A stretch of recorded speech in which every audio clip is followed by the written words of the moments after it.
Welcome to biography hub channel created by Vishal Prakash. 15 साल की उम्र में 1942 में आरएसएस के एक स्वयंसेवक के रूप में सार्वजनिक जीवन की शुरुआत करने वाले लालकृष्ण आडवाणी को अब जब भारत रत्न से नवाजा गया है तो यह आभास होता है कि इसके लिए इससे बेहतर कोई समय नहीं हो सकता था। अटल बिहारी वाजपेयी की लोकप्रियता के साथ ही लालकृष्ण आडवाणी के संगठनकर्ता के रूप में योगदान को अहम माना जाता है। जब देश के अंदर कई विचारधाराएं बहुत प्रबल थी तो श्रीराम के नाम से राजनीति में सांस्कृतिक राष्ट्रवाद का झंडा बुलंद करने वाले आडवाणी को अब राम मंदिर प्राण प्रतिष्ठा के एक पखवाड़े के अंदर ये सम्मान मिला है।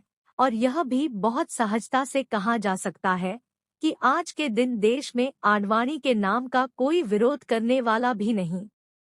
लाल कृष्ण आडवाणी का जन्म 8 नवंबर 1927 को कराची, ब्रिटिश भारत, अब पाकिस्तान में हुआ था।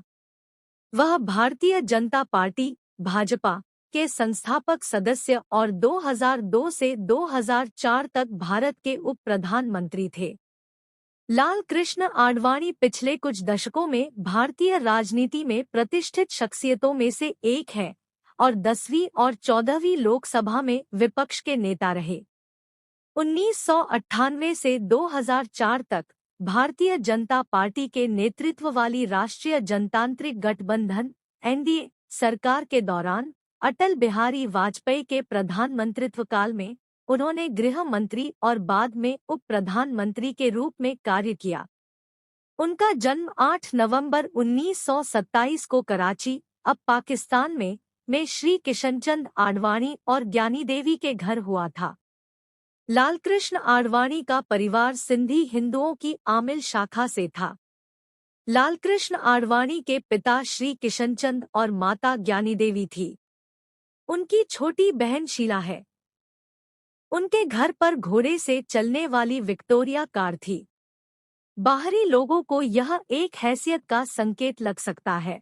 लालकृष्ण आडवाणी अपने बचपन के दिनों में जिज्ञासा के स्रोत थे।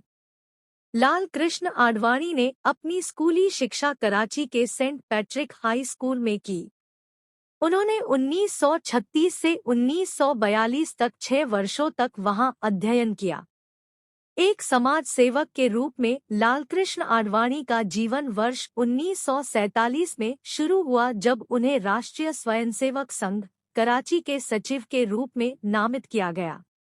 इसके बाद लालकृष्ण आडवाणी को राष्ट्रीय स्वयंसेवक संघ के मामलों पर नजर रखने के लिए राजस्थान के मत्स्यलवर भेजा गया, जहां विभाजन के बाद सांप्रदायिक आक्रामकता देखी गई थी। वर्ष 1947 में लालकृष्ण आडवाणी को आरएसएस के कराची विंग के सचिव के रूप में नामित किया गया था। 1951 में वे भारतीय जनसंघ के सदस्य बने। भारतीय जनसंघ की स्थापना श्री श्यामा प्रसाद मुखर्जी ने की थी। वर्ष 1966 से वर्ष 1967 तक लालकृष्ण आडवाणी भारतीय जनसंघ के नेता रहे। वर्ष 1970 से वर्ष 1976 तक लालकृष्ण आडवाणी दिल्ली से राज्यसभा के सदस्य रहे। साल 1973 में लालकृष्ण आडवाणी वर्ष 1977 में जनसंघ की समाप्ति के साथ ही लालकृष्ण आडवाणी कुशल नेता श्री अटल बिहारी वाजपेयी के साथ जनता पार्टी में शामिल हो गए। वर्ष 1977 में जनता पार्टी ने लोकसभा चुनाव जीता और मोरारजी देसाई भारत के नए प्रधानमंत्री बने। जनवरी 1980 से अप्रैल 1980 तक लालकृष्ण आडवाणी राज्यसभा में विपक्ष के नेता रहे। लालकृष्ण आडवाणी को वर्ष 1980 में भारतीय जनता पार्टी के महासचिव के रूप में चुना गया और वर्ष 1986 तक इस पद पर रहे। को भारतीय जनसंघ का अध्यक्ष चुना गया। इसके बाद वह 1976 से 1982 की अवधि के लिए गुजरात से राज्यसभा के सदस्य बने। 1982 में लालकृष्ण आडवाणी तीसरी बार राज्यसभा के लिए फिर से चुने गए। 1986 में वह भारतीय जनता पार्टी के अध्यक्ष बने और वर्ष 1991 तक इस पद पर रहे। वर्ष 1988 में उन्हें चौथी बार राज्यसभा के सदस्य के रूप में फिर से चुना गया। वर्ष 1989 में लालकृष्ण आडवाणी 9वीं लोकसभा के सदस्य चुने गए।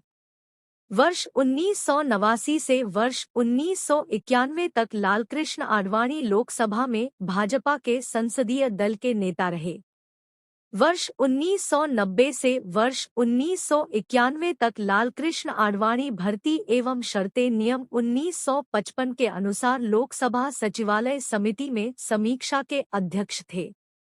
1991 में लालकृष्ण आडवाणी दूसरी बार 10वीं लोकसभा के सदस्य चुने गए। वर्ष 1991 से वर्ष 1993 तक लालकृष्ण आडवाणी विपक्ष के नेता रहे। वर्ष 1993 से वर्ष 1998 तक लालकृष्ण आडवाणी फिर से भाजपा के अध्यक्ष बने। वर्ष 1998 में लालकृष्ण आडवाणी तीसरी बार 12वीं लोकसभा के सदस्य चुने गए।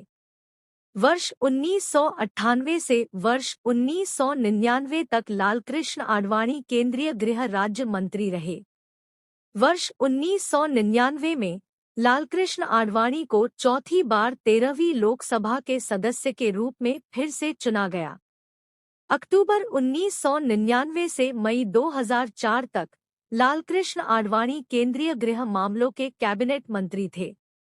29 जून 2002 से मई 2004 तक लालकृष्ण आडवाणी उप प्रधानमंत्री रहे। 1 जुलाई 2002 से 25 अगस्त 2002 तक लालकृष्ण आडवाणी केंद्रीय कार्मिक, पेंशन और लोक शिकायत मंत्री थे। वर्ष 2004 में लालकृष्ण आडवाणी 14वीं लोकसभा में 5वीं बार फिर से निर्वाचित हुए और विपक्ष के नेता बने। 5 अगस्त 2006 से मई 2009 तक लालकृष्ण आडवाणी गृह मामलों की समिति के सदस्य रहे। वर्ष 2009 में लालकृष्ण आडवाणी छठी बार 15वीं लोकसभा के लिए फिर से चुने गए। मई 2009 से दिसंबर 2009 तक लालकृष्ण आडवाणी लोकसभा में विपक्ष के नेता थे। 4 अगस्त 2009 को लालकृष्ण आडवाणी को संसद भवन परिसर में राष्ट्रीय नेताओं और सांसदों की मूर्तियों चित्रों की स्थापना पर समिति के सदस्य के रूप में चुना गया था। 31 अगस्त 2009 को लालकृष्ण आडवाणी गृह मामलों की समिति के सदस्य बने। 15 दिसंबर 2009 को लालकृष्ण आडवाणी संसद भवन परिसर की विरासत चरित्र के रखरखाव और विकास पर संयुक्त संसदीय समिति के सदस्य बने। 10 जून 2013 को लालकृष्ण आडवाणी ने अपने सभी पदों से इस्तीफा दे दिया। उन्होंने अपनी चिंताएं जाहिर करते हुए कहा कि बीजेपी अब उतनी भोली भाली पार्टी नहीं रही जितनी इसे नानाजी देशमुख, श्यामा प्रसाद मुखर्जी, अटल बिहारी वाजपेयी और दीन दयाल उपाध्याय ने बनाया था। लालकृष्ण आडवाणी को वर्ष 1999 में भारतीय संसदीय समूह द्वारा उत्कृष्ट सांसद पुरस्कार से सम्मानित किया गया था। एक समय था जब आडवाणी जी भारत के राजनीतिक क्षेत्र के प्रमुख व्यक्ति थे। अब उन्होंने खुद को पार्टी के सभी राजनीतिक मामलों से अलग कर लिया है। For more story subscribe our channel.